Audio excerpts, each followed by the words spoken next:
Guys, I thought I'd read you a bit more of Frank Cottrell Boyce's The Unforgotten Coat. I'll just carry on from where we left off last night. She tried again. I'm afraid you have to take off your hat, no guy.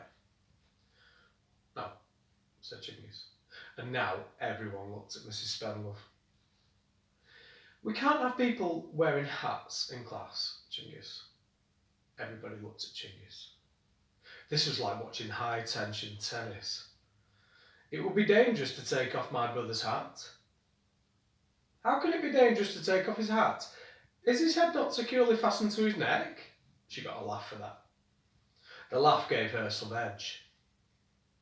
Not dangerous for him, dangerous for you.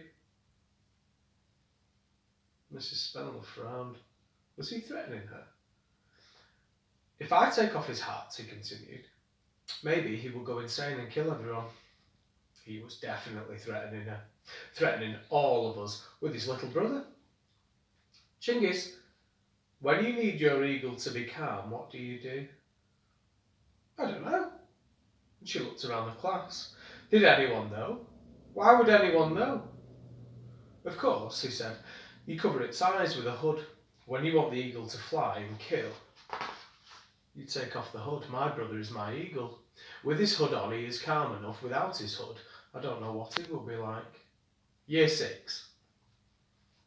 We've been at school for 6 years, and until that moment, I thought I had probably learned all I would ever need to learn. I knew how to work out the volume of a cube. I knew who had painted sunflowers. I could tell you the history of St. Lucia. I knew about lines of Tudors and lines of symmetry and the importance of eating 5 portions of fruit a day, but in all that time I'd never had a single lesson in eagle calming. I'd never even heard the subject mentioned. I'd had no idea that a person might need eagle calming skills, and in that moment I felt my own ignorance spread suddenly out beyond me like a pair of wings, and every single thing I didn't know was a feather on those wings. I could feel them tugging in the air, restless to be airborne. I wanted to talk to the new boy.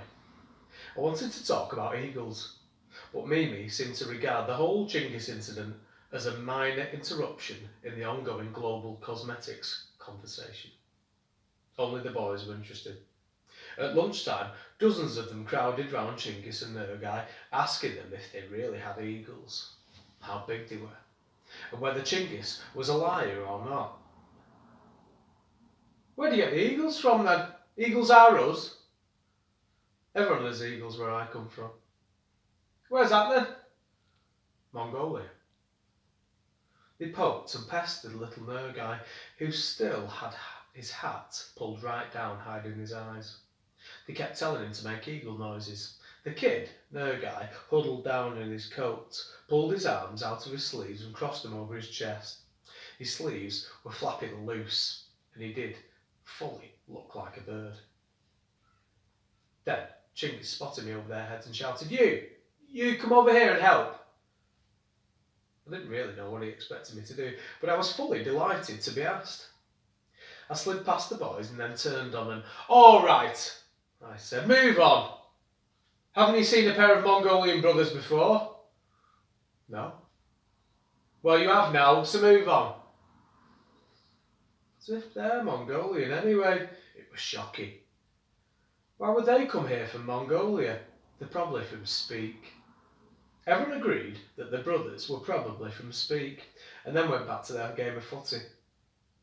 Please stand still, said Chingies. He moved me back a bit and pulled something out of his back that looked like an old-fashioned radio.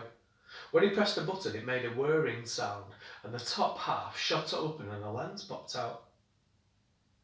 I know now that it was a Polaroid camera. At the time, I think I thought it was some kind of mad, starry cuckoo clock thing. I need a picture, he said, so I can remember which one you are. You are to be our good guide here, okay? Mimi had come over by this point. She could hear a camera being deployed at 500 metres. We both did our loveliest smiles, and that would be when Shocky, and Duncan came over and tried to get into the picture. Almost as soon as Chinggis had clicked the button, a strip of paper rolled out to the front of the camera. He peeled off some kind of label and then waved the paper around in the air. And then we were all there. Caught, captured forever. He wrote something on the photo which I didn't see at the time.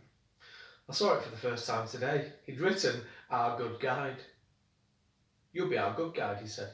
"In Mongolia we are nomads. When we come to a new country, we need to find a guide. You'll be our good guide in this place." Agree? Of course I agreed. No one had ever asked me to be anything before. Definitely not anything involving a title. And that was when I stopped thinking about makeup, lips, and shocky. That was when I started walking around the place thinking, "Hi, I'm the good guide." I really did want to be a good guide. Do one more page.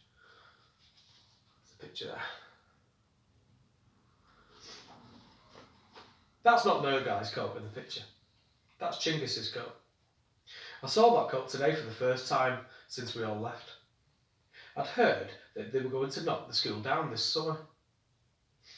As it was the last day of term and my last chance to take a look, I went over on my way back from work. Mrs. Spellove was still working there, incredibly, and she recognised me straight away.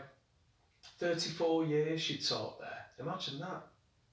She let me go round with her while she collected her stuff and some souvenirs. The old store cupboards, the cloakroom, her classroom.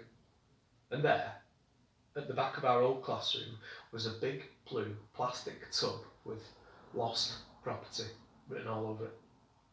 Mostly trainers and socks and a few books. A lockable Miffy diary, a couple of the In the Night Garden lunch boxes, and a coat.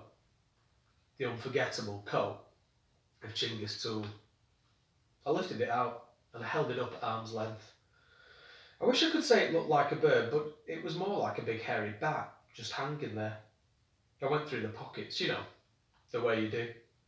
And that's how I found these pictures.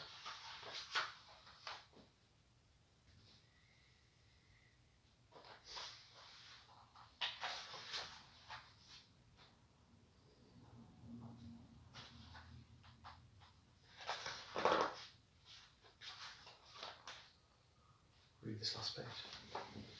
I really did take my good guide duties seriously.